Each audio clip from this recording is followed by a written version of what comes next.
BMW M5 E60 ili ti Bembora M5, od vlasnika Mercedesa u Njemačkoj prozvana by Mercedes Wegenwerfen, što bi značilo kao Mercedes je bacio neki svoj otpad aute koji nisu dobri, pa je došao BMW i to pokupio. Ali je zato zanimljivo i kako vlasnici BMW-a u Njemačkoj zovu Mercedes. Jedan od najinteresantnijih naziva mi je Opa auto. Znači auto za neke starce, džedove, penzionere koji hoće samo komfor i ništa i drugo ne interesira.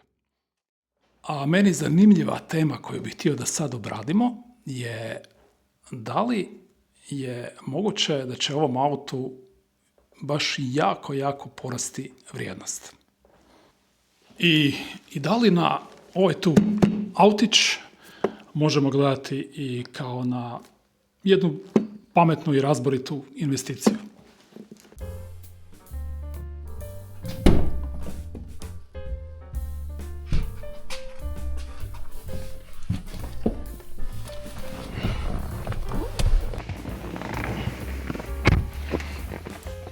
Dakle, imaš autić koji vozi bez problema preko 300 na sat. 500 i nešto konja na raspolaganju. Komfor, potpun. I kupiš ga recimo za neke relativno male novce i onda čekaš i na kraju onda još i višestruko zaradiš. Pa ko to ne bi htio? Znači, kupiti za male pare, relativno male pare, auto fantastičnih mogućnosti, komfor praktički kao da je u pitanju S-klasa, opet 500 i nešto konja na raspolaganju, ubrzanje ispod 5 sekundi, brzina iznad 300 na sat, nikakav problem. I onda jedno vrijeme čekaš, prolaze godine i odjednom taj tvoj auto vrijedi višestruko više. Stvarno, ko to ne bi htio? To je želja, ja mislim, na neki način svih nas. Pazi sad ovo. Dakle, za neke od nas koji imaju jak libido, vidi ovo. Fantazija. No, ako se možda slučajno borite sa nekom košarkašicom, naravno da su mislili na sve tu i šiberdah gore. Pa i sad ovo. Ako vas nekim slučajem žena izbaci iz kuće ili postanete beskućnik, ovdje je ručkica, znači sa jedne i sa druge strane, i otvarate nevjerojatan prostor, gotovo potpuno ravan, dužine 2 metra. Sad, ako navodno postoji ekipa koja živi u smartovima Fortu, ovo je, ljudi moji, palača dvorac. A imamo i taj bezvremenski dizajn. David Arcangeli je dizajner koji je, nažalost, jako mlad umro nakon dizajniranja baš ovog vozila.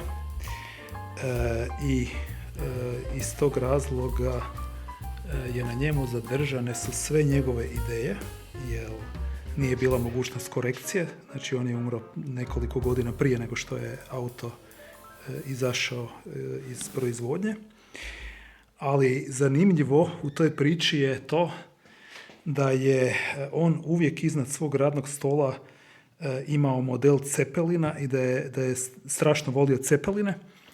I u biti ove sve linije i taj oblik auta koji nekako bezvremenski postaje vremenom sve bolji i bolji je inspiriran Cepelinom.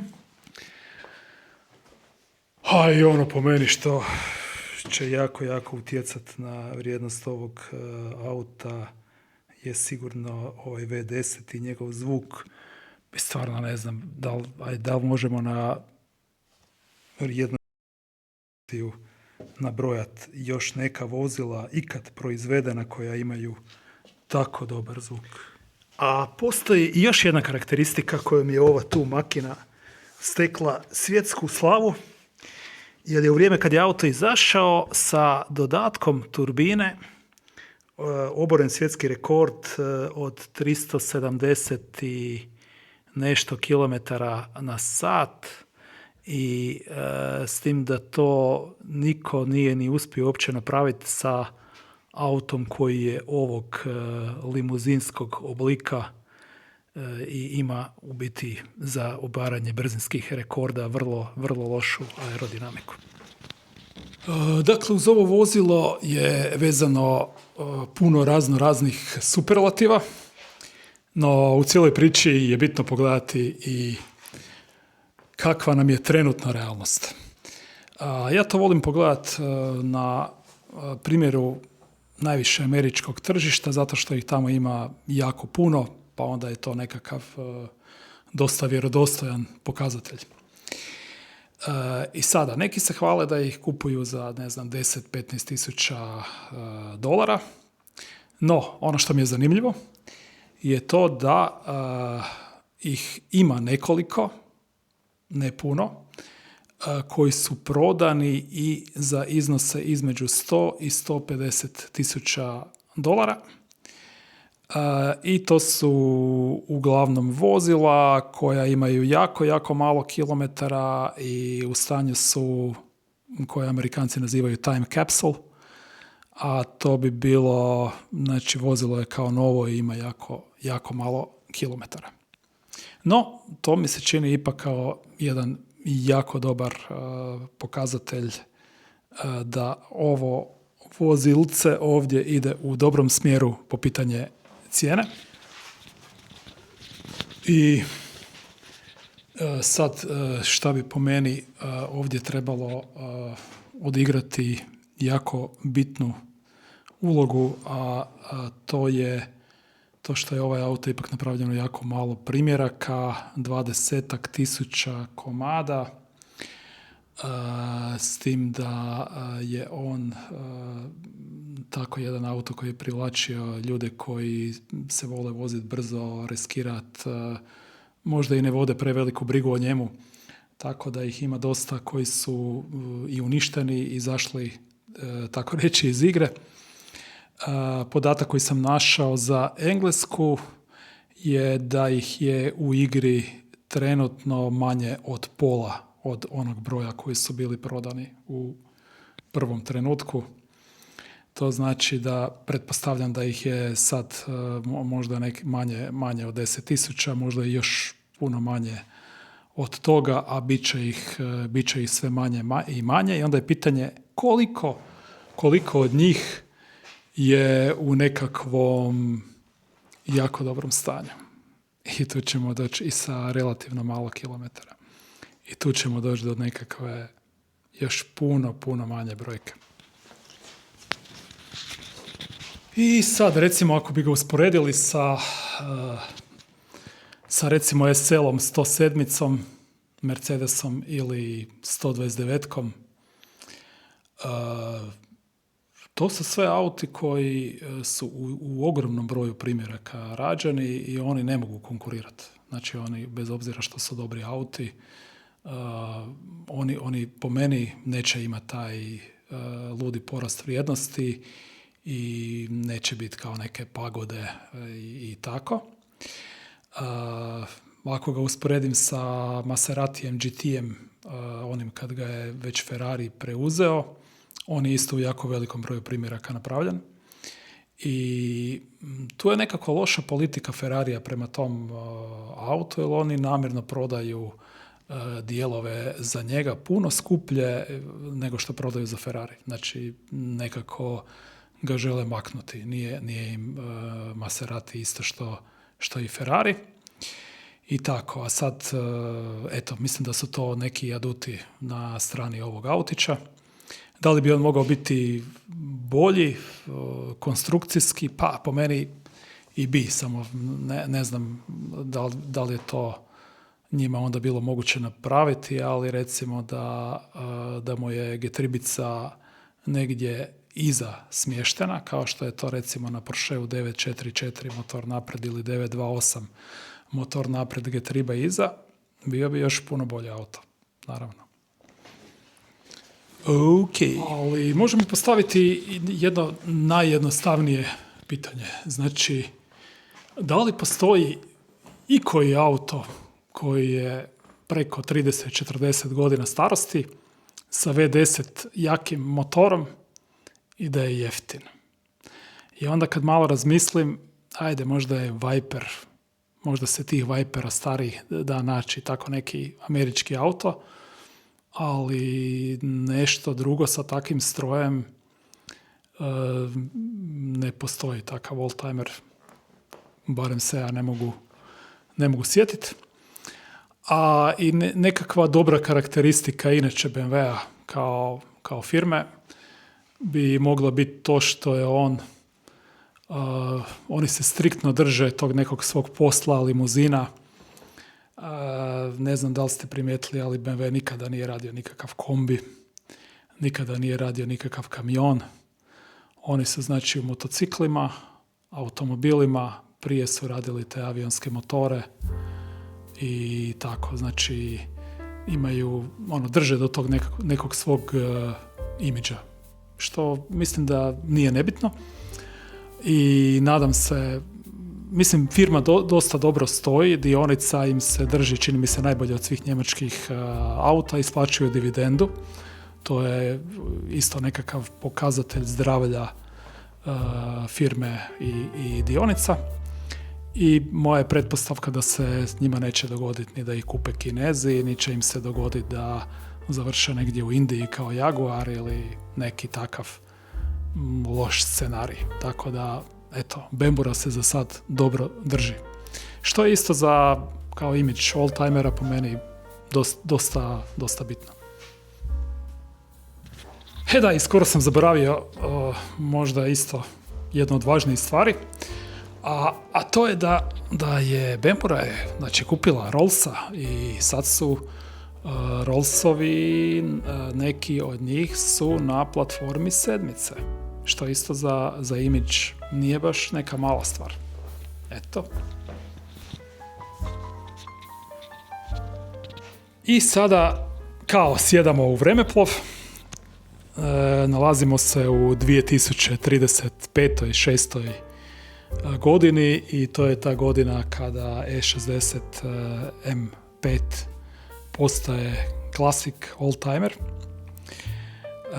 i razmišljamo o psihologiji kupca, znači onoga ko će htjeti kupiti naš auto. Moramo mu ući u glavu i znati točno kako on razmišlja. A on je, pretpostavljam, neko ko sada i ne razmišlja toliko o tom vozilu, stekao je jako puno para, to sve statistike i govore da se svijet, nažalost, na taj način mijenja, da će biti sve više i više bogataša. I on je, ne znam, možda prodao neku svoju firmu za nekoliko stotina miliona eura i sada nekakve novce ulaže ili je ušao u neku fazu života kada toliko ne radi, više se bavi kolekcionarstvom. Psihologija takvog čovjeka je da njega uopće ne zanima loš auto. Znači, taj auto mora biti, on će ga platiti bilo koliko, ako on želi taj auto, ali taj auto mora biti savršen. Znači, taj auto mora biti do zadnjeg detalja. Sve mora biti na njemu fantastično. Znači, to je čovjek kojem lova nije toliko bitna. On ju voli ulagati u automobile, ali isključivo mint, te time capsule i tako nešto.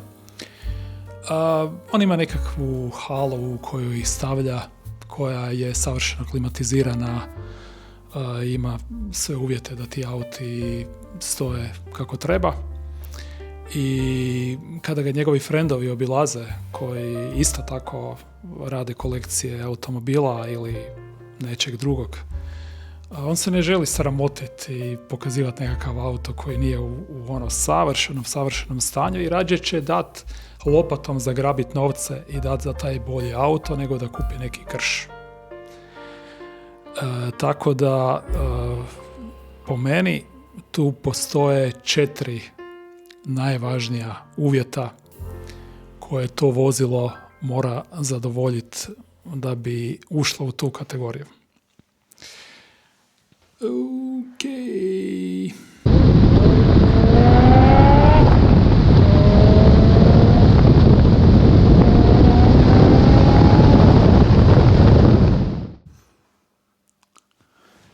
Znači, prvo bi bilo niska kilometraža.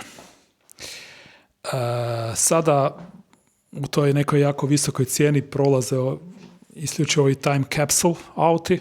To su nekakve jako niske kilometraže, čini mi se tipa ispod 50 ili čak ispod 10.000 kilometara.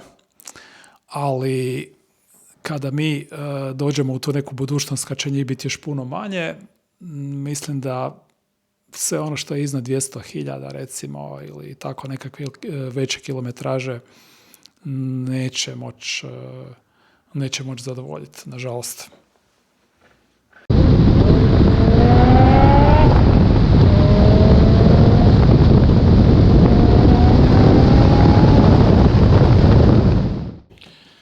Sada, drugi uvjet po meni bi bio da unutrašnjost mora biti potpuno originalna i mora biti potpuno nova. Bez obzira ako auto ima i 200.000. Ali ne smije biti nikakvih znakova habanja. Znači, evo ovaj auto ima 120.000 i nema baš nekih praktički nikakvih znakova habanja. Evo tu bi skrenuo pažnju kod ove lajsne i ova guma se počela raspadat. Tako da ja sada još dok je to relativno lako za nabaviti, mislim kupiti tu lajsnu i pregledat cijeli auto i pokupovat sve sitnice koje su možda malo oštećene, da je jedva primjetno. I tako da to sve kod gepeka i tu da skrenem pažnju na jednu stvar, znači ovaj tu pokrov. Jedno mi se da taj auto moraš uvijek imati hrpu ulja sa sobom i točit u mašinu. Jedna mi se jedna kantica otvorila i malo se prolila. I sad to sam ja oprao na razne načine i to je sad super, ništa se ne primijeti, ali kada pereš auto, onda ipak kad se navlaži se vidi ta fleka. I sad iz tog razloga, sad dok se može, sam ipak kupio originalan ovaj dio, tako da ga imam. Znači, hoću samo reći da idem do krajnjih detalja. Auto mora biti nov.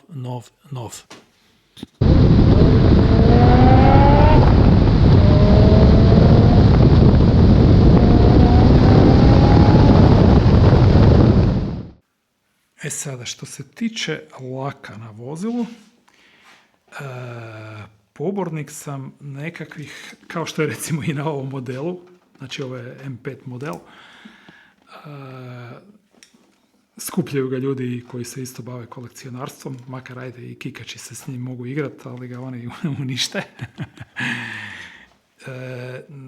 Dakle, postoje neke uobičajene BMW boje u kojima dolaze oni u originalu i boje unutrašnjosti. I sad nekakve specijalne narudžbe, bilo ih je nekih ljubičastih sa bijelom kožom i tako nekakve ludosti. Mislim da to neće imati vrijednost. Znači da se treba držati tih originalnih BMW tonova i naravno ono što kažu Švabe, vozilo bi trebalo biti unfallfrei. bez ikada da je imalo ikakva strukturna oštećenja.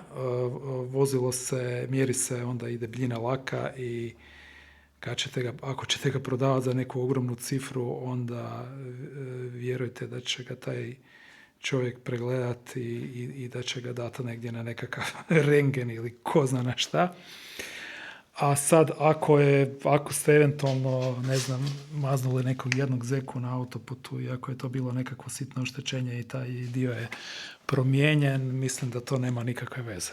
Ali auto ne smije biti karamboliran. To je jako, jako bitan uvjet.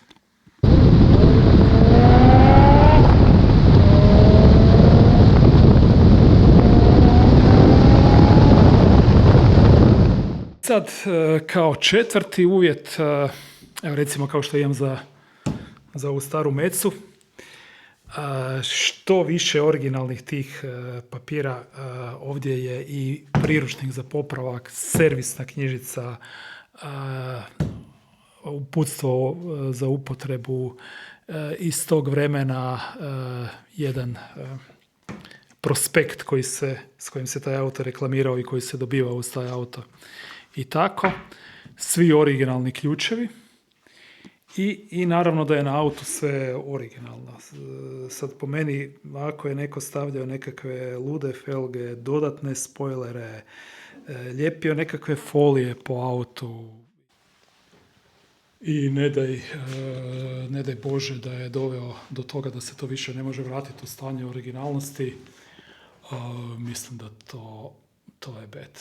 To nije dobro. Tako da auto mora biti praktički kao iz dućana. I sad za ovo vozilo, ajde, ne bi bilo loše da je došao sa originalnim M-Driver paketom. Originalni M-Driver paket, to znači da su ga oni u tvornici već kao novoga, da je auto čipiran na način da mu se dozvoli da ide preko 250 na sat. Znači on kad ima taj M-Driver paket je išao 300 i nešto realno, pokazivao 330.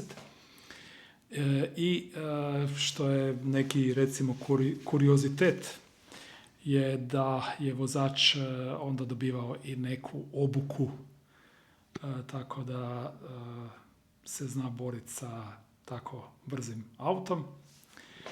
I ne bi bilo loše da je možda manuelac, ali što se tiče sad tog manuelnog što se tiče tog manuelnog mjenjača, to se može napraviti i naknadno i postoje firme koje to rade, tako da su uvijek te mogućnosti otvorene, pogotovo u trenutku kada se potroši lamela, onda si smanjite trošak te lamele na način da napravite preradu na drugu getribu i onda je to neki minus, ali svakako ne košta malo, znači uvijek je to nekakva još doplata u odnosu na samo zamjenu lamela. I da ne zaboravim, još jedna interesantna i dosta dobra vijest. Znači, servisirati ovaj auto nije jednostavno, nema i puno, o tome sam već pričao u ovom videu prije. I sad u međuvremenu sam saznao da u sjevernom dijelu Njemačke postoji nekoliko radiona koje se baš specijaliziralo za M-ove. Rade je 60 M5, M6, V10 motore i imaju puno reviewa od ljudi koji su zadovoljni sa uslugom, servisiranjem, većim, manjim popravcima i tako. I oni sad već imaju i neka znanja o tome koje dijelove uzeti tvorničke, koje možda neke aftermarket. Tako da onako djeluje mi to dosta dobro i dosta profesionalno. Dakle, koji smisao za detalje?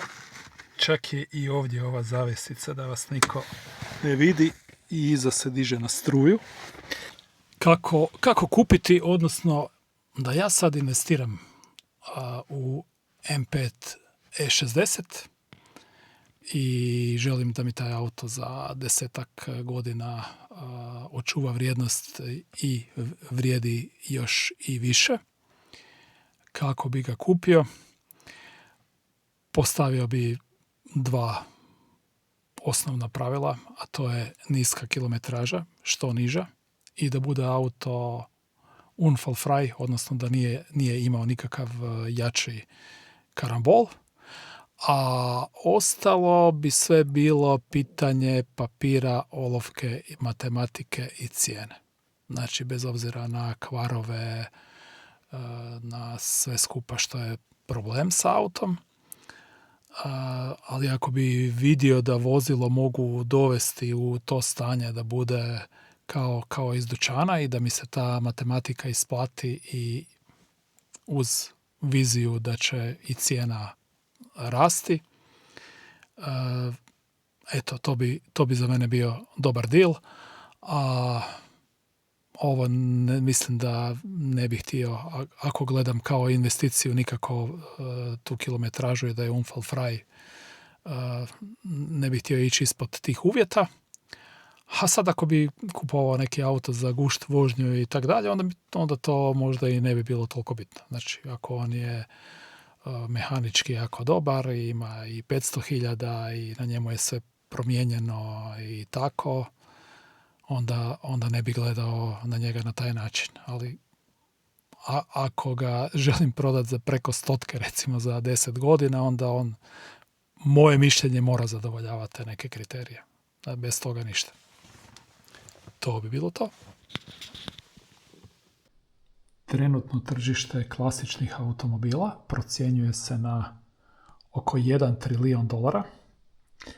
A da li je pametno investirati u aute? Možda možemo procijeniti i gledajući ove prekrasne njemačke marke sa početka prošlog stoljeća, koje su se vremenom i inflacijom pretvorile u ove nekakve zapise na komadićima papira i milionske iznose, dok vozila iz tog vremena i dalje vrijede jako puno.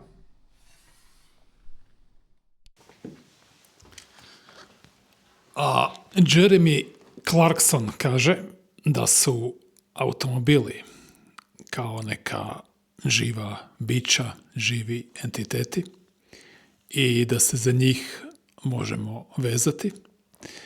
Pa ako vam se slučajno to dogodi sa vašim oldtimerom, koliko god da mu poraste cijena i koliko god da vam nude, vi ga nećete htjeti prodati. Srdačan pozdrav i vidimo se, nadam se, u nekoj sljedećoj prilici. To je to.